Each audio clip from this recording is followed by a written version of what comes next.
Hi, this is Maria Williams. Thanks for joining me in this video.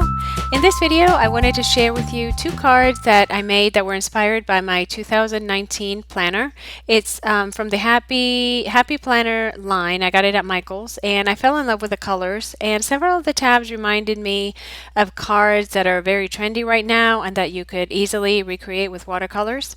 So I decided to use adhesive vinyl, which is not something that's typically used in card making, but I'm going to use that and my Silhouette Cameo to create, they're almost like stencils. You could do a cover die, or you could even use a background stamp with Versamark ink and embossing powder to get a very similar look. I will have links on my blog to the vinyl as well as a stencil that you could use and also a cover die. In addition to the vinyl, I am using a small set of watercolors from Jane Davenport. The packaging was so cute and I love the colors, so I just had to have it. And I think it's good sometimes to have a smaller set of colors to work with. That way you don't get overwhelmed. So here are the cards that I created. The first one, I used some Pretty Pink Posh supplies, and for the second one, using the negative space, I used some Concord and Ninth products. Here's my collection of glitter vinyl. I got the pack from Amazon with a gift card, so you could definitely look for it there, but I'm also going to have some links to Swing Design. They have a lot of individual sheets and of glitter vinyl as well as regular vinyl. They have a great variety, and everything that they sell is really great quality. And if you don't have a Silhouette Cameo yet, I have a 3, but the 4s have just come out. I think they'll be available later in September, so you can take a look at the Silhouette Cameos as well. The particular vinyl that I'm using is called holographic, but that is just the name of this particular glitter vinyl. It's not actually holographic vinyl. To get started with my cards, the first thing I'm going to do is cut out my design. So I'm just taking my Silhouette mat and peeling off the protective backing and applying my vinyl. And then I'm going to take it over to my Cameo. I've already set it up. The name of the cut file that I'm using is called Mermaid Scale, and I have already reduced it down to a 6x6 size. I wanted to have a little bit of extra just in case I tore it or whatever. So my card is actually going to be a standard A2 card, which is 4 1/4 by 5 1/2. So this 6" by 6" design will give me a little bit of extra. The settings I used for this were the standard Silhouette Cameo vinyl, glossy vinyl settings, but I did 2 passes and I increased the depth of the blade by 1. I think it was at a 2 maybe, and I increased it to a 3, but you just need to play around with your machine and see what your settings need to be. So I'm very carefully removing the design from my sheet of vinyl, and as you can see, this is perfect because all the little bits in between, all the scales, shall we say, stay stuck to the backing paper. So my silhouette cut through the vinyl but not the backing paper, which makes this a whole lot easier to handle. I decided that the best way to apply my design to my watercolor paper, this is a Canson cold press watercolor paper, would be to lay my design adhesive side up and then very carefully put my watercolor paper down onto it, and then use a bone folder to make sure that everything was stuck really well. Watercolor paper has a texture, so I want to make sure that my vinyl was really well adhered to the watercolor paper, not only so that it doesn't move, but so that when I use the watercolors they don't seep underneath and remove the release the adhesive.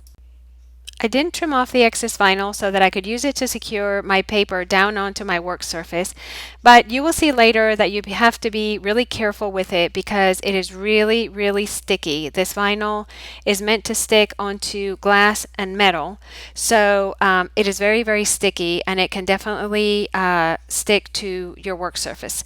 I think because this was these were very fine lines of adhesive, I got away with it, but you'll see later on when I use the scales how I had a little bit of a problem. For my design, I picked out the three colors that I thought best matched my planner. And I first wet down my watercolor paper, and then I applied one color at a time, starting at the top, and kind of keeping in mind that I wanted to apply each color twice. So I was going to do three stripes, one in each color, and then repeat that.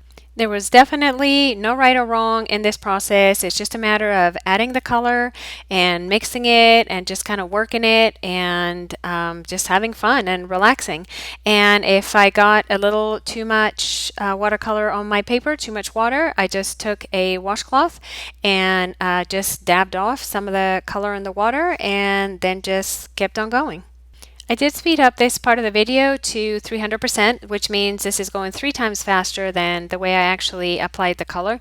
But overall, it was a really quick process. And I did want to mention that ahead of time, I had tested my three colors together just to make sure that when they combined, they didn't create a shade that I didn't like. So this is definitely a good idea before you use a set of colors, is to try them out and mix them and make sure they don't make a muddy color that you're not going to be happy with.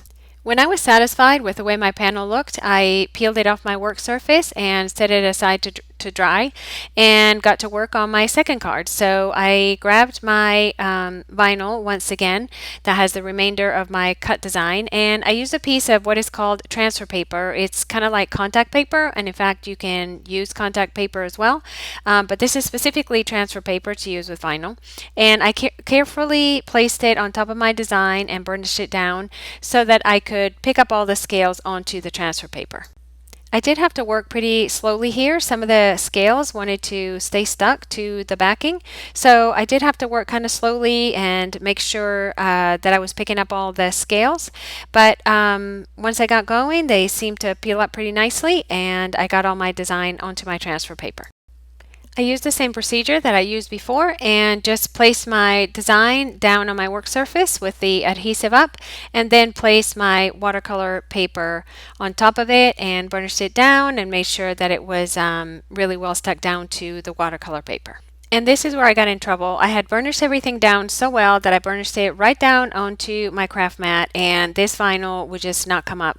This is meant to go on glass and metal cups and all kinds of materials, so it was just really stuck on there. So I kind of panicked and just started grabbing stuff and trying to scrape it off, and in the end, I just had to keep working at it with different things, and by the end of the video, you'll see that there's still some remaining adhesive on there, but I took some really nice spray on glass cleaner. It's an aerosol that I got when I covered my desk with a piece of glass. The company gave it to me, and that worked really well to remove the rest of the adhesive.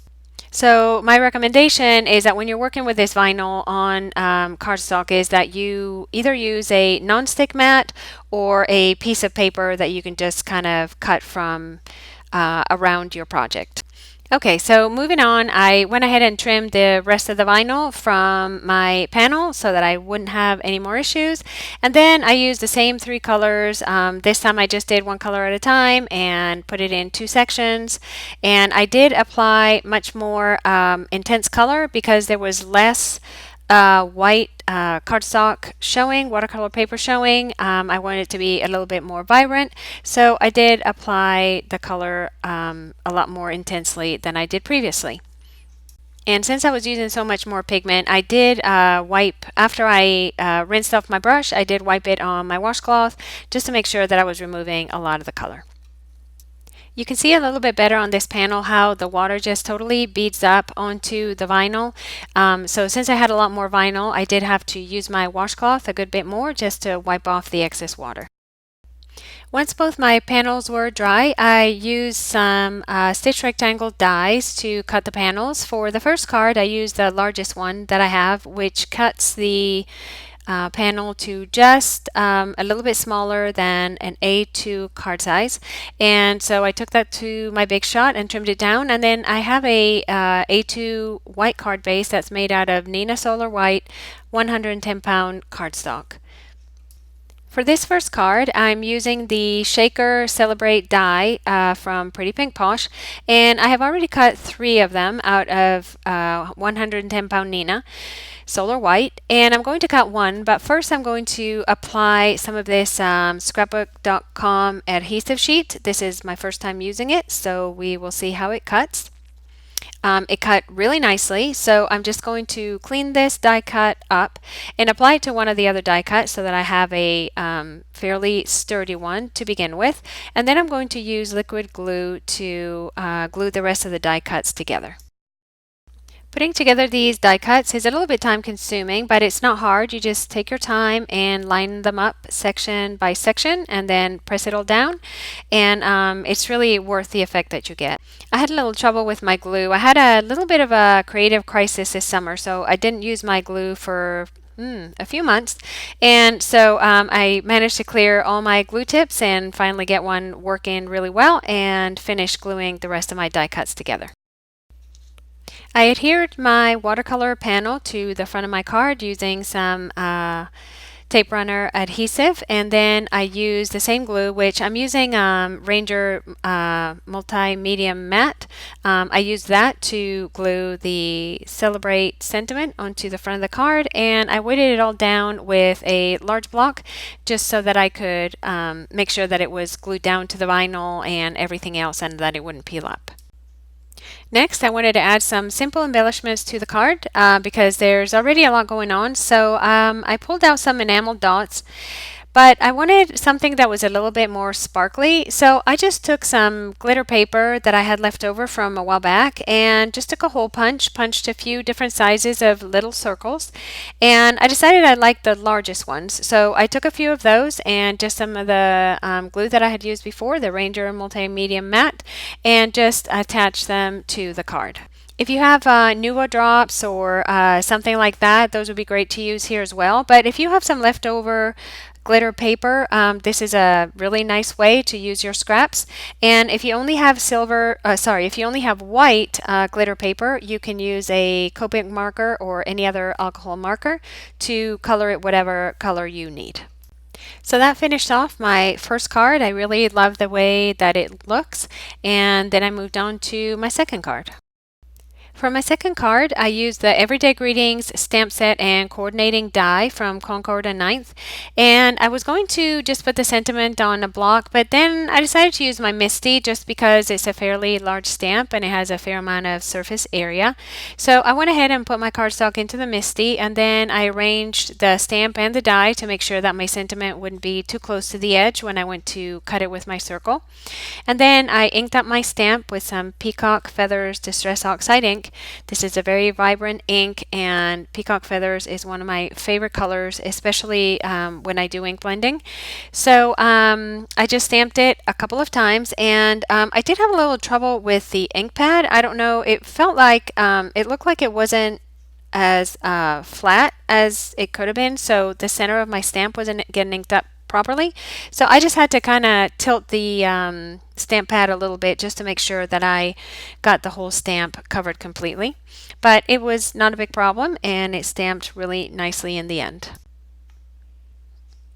Once I had it stamped, I took my circle die over to my Big Shot and cut out my sentiment, and I decided that I wanted my watercolored panel to be a little bit smaller, so I used the next smaller size of stitched rectangle dies, and I trimmed it out, and then I simply took some foam tape and applied it to the back of my sentiment and put it on the front of the card. And at that point I had already attached the watercolor panel to the front of my card base with some tape runner adhesive. And by the way, this is also a standard A2 size card, and the card base is 110 pound Nina Solar White, which is really my go-to white cardstock for card bases because it is nice and sturdy. The foam tape I'm using today is also from scrapbook.com, and because it's kind of thin, just like the Scotch foam tape is, I decided to double up a large portion of it, and then I cut it into 3 pieces, put them on the back of my sentiment, and adhered it onto the card, and that gave me some good dimension. To finish off this card, I did decide to use some enamel shapes, and these are from Stampin' Up, and they're retired, but you can find all kinds of enamel shapes. And if you don't have any enamel shapes, you can take some pearls if you have those, and also use Copic markers or other alcohol markers to color them to match your project. I used a little heart-shaped enamel dot on the sentiment circle, and then I just put another 3 around the rest of the card.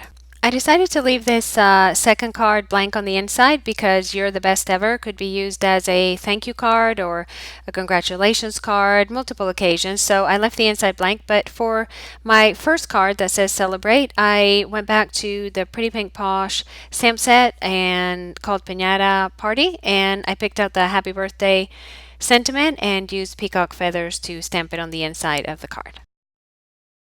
So here are the 2 finished cards. I really think the vinyl gives them a really nice sparkly and different kind of look. I hope you give vinyl a try. For links to the products I used and still shots, please visit my blog at mariascardsandmore.com. Thank you so much for watching and have a great day.